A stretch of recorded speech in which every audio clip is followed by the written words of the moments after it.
Hello, everybody, and welcome to Uncle Todd for Christ. Thank you for joining me on this Hallelujah Friday. It is January 12th, 2024, 3:39 p.m. Eastern Time as I'm speaking and recording.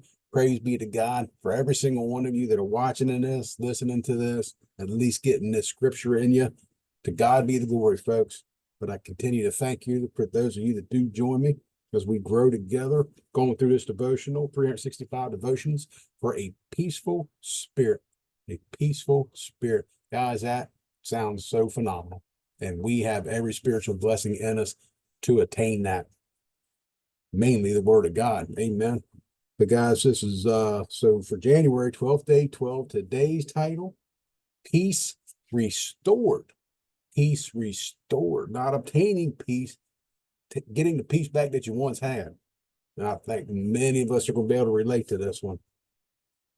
Our studies today, folks, all the way back in Genesis, before our forefathers and foremothers had a Bible to pick up and read. Guys, they didn't have it. They didn't even have the laws of Moses back then. Guys, this is so beautiful. Things we got to think about. They didn't, they couldn't open up the scriptures and read what the Bible said to do about every situation like we can. Yes, we can go directly to God like they did, but he kind of makes it a little bit easier for us by giving us his written, breathing, living word, as well as now dwelling in us. Back then, they did not have these privileges. They did not have these blessings. And guess what, folks? In my opinion, back then, they had way more faith than we do now. And I think that's sad truth. Amen. So Genesis chapter 25, verses excuse me, 19 through 26. And I've highlighted that today in the New King James, but the author don't have a name today, folks. This is Genesis 25, 21 through 23 in the Message. this, and guys, I like this version. I like the way this is read. Please go back and compare it to the New King James. They really don't sound exactly the same, but you definitely get the message of what God's trying to say. And this is how it reads in the Message. This is verses 21 through 23. Isaac prayed hard to God for his wife because she was barren. God answered his prayer, and Rebekah became pregnant. But the children tumbled and kicked inside her so much that she said, if this is the way it's going to be, why go on living? Man, folks, I think every one of us, I'm not because every one of us has been pregnant and has said those words, but every one of us has been in a situation where we've been like, if this is all the man, why even live? I think we talked yesterday or the day before. Is this all, is this all there is to life?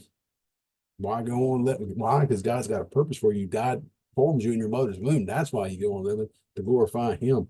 Why go on living? She went to God to find out what was going on. God told her. Guys, that's why I had to look it up in the New King James just to see what my daddy's response was to Rebecca. It's beautiful. It's please read it. Isaac and Rebecca, they gave birth to Jacob and Esau. And if you read our studies, Isaac was 40 years old when he married Rebecca and pleaded to the Lord that she was barren to give birth. Fast forward to verse 26. Isaac was 60 years old when she bore those two sons. 20 years, guys. 20 years. Never gave up, though. And there's a lot more stories in the Bible, especially the Old Testament, about people that waited way longer than what you and I are waiting for whatever our situation right now may be, that peace that we want restored. Are you willing to wait 20 years to receive it? We got to ask ourselves these things, folks. Are we so spoiled that we want, give me, give me, give me? We got that microwave mentality. God, I want it now. I want it now. And guess what? She went to him and she got it now. And I truly believe you go boldly to God's throne of grace and seek his mercy in his time of need, like his word says, and you say it with a sincere heart. What did Jesus tell us? Whatever you ask the Father, whatever you ask the Father in my name, believe you have received it and it will be yours. He didn't say, you know what, go ahead and ask Daddy and see what he says. I'm not going to promise you nothing. Yeah, he did promise us. He did promise us. Again, today, folks, there's no author, no book, This is just a couple paragraphs, and we're going to read it together. Amen. Isaac was 40 years old when he took Rebekah to be his wife. Unfortunately, Rebekah turned out to be barren. So Isaac prayed and prayed and prayed about the situation. And then finally, God answered his prayer. Rebekah was pregnant. They were overjoyed. I'm guessing he prayed for 20 years. You read this, go on, let this speak.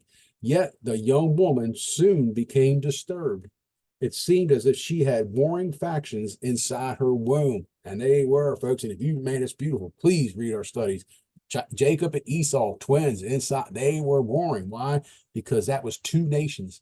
If you read the genealogy of Jacob and Esau, this man, God is so awesome. He speaks to us through these books of the Bible, folks. Word of God is so important to get us. She could have consulted other women, or Isaac could have once again gone to God. But this time, Rebekah, bereft of peace, went to God for answers. She went straight to God by herself.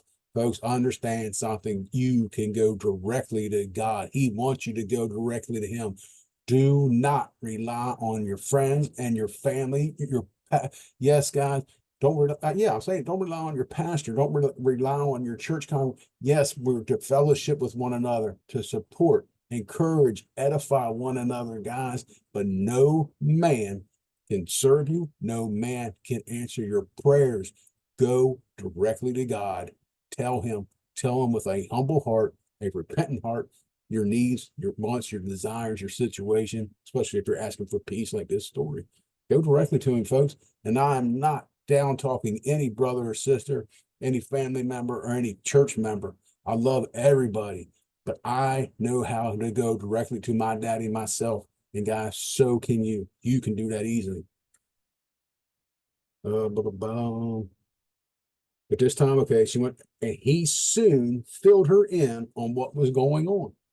Rebekah, the first woman in the Bible the Bible names as seeking God. So Rebekah is the first woman that the Bible says went to seek God herself, knew where to go for wisdom and to seek peace. Perhaps you too have a problem. Something is disturbing you, confounding your calm. Do as Rebekah did. Before all others, go to God for guidance, knowing the Lord will guide you continually. Ask him to help you understand what's happening, and soon your peace will be restored. Folks, and I can hear the comments. I can hear it now.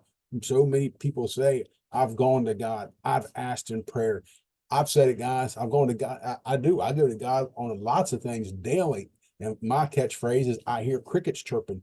It's a tumbleweed. It's like God is not responding to me. That does not mean that he did not hear my prayer. That does not mean he's not going to respond to my prayer. It does mean he's going to respond according to his perfect will and his perfect timing. We'll go back again to Jesus in the Garden of Gethsemane. 3 times. 3 times he called out to the Father. Jesus heard no response. No response. Does that mean that God didn't hear his only begotten son? Does that mean that God did not love Jesus anymore? Does that mean that God had given up on? Absolutely not. It meant God's will, God's plan was perfect. If he answered Jesus and said, you know what, son, that's a good idea. Let me just go ahead and take that cup from you and we'll give it to somebody. Guys, we just have to totally trust God. Rely on his plan 100%, no matter what. And soon your peace will be restored. I don't know what that means in time, because God's infinite. God has no time. He has no beginning and no end. Always was, always will be. There's no time frame that you can attach to God. So soon, and his word says, a day is like 1,000 years. A day is like 1,000 years, and 1,000 years is like a day. We've talked about that many times. Try to do that math. Try to break that down per second, per minute, per year, per decade. Folks, we just have to keep calling out to God. Keep calling out, no matter what. Don't lose your patience with God. He doesn't lose his patience with you. So guys, peace restored. Go directly to the supplier. Go directly to the provider, go directly to God. Skip the middleman, go right to the source itself, which is God.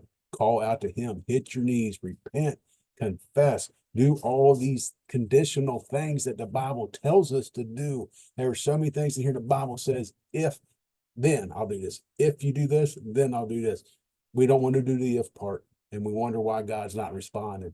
Guys, this is so simple. Thank you so much for joining me today on this Hallelujah Friday. Until tomorrow, Saturday the 13th, enjoy the rest of your day. Please get alone with the Lord. Find that quiet time, like our background. Read some scriptures. Read our studies today. After you read that, take time to call out to God and pray and meditate on what you just read. Have the Holy Spirit speak to you something. And just, guys, just keep seeking him. That's all we got to do. Just keep seeking him daily. So, guys, thank you for joining me. Until tomorrow, enjoy the rest of your day, and we will see what the Lord says then. I love you guys.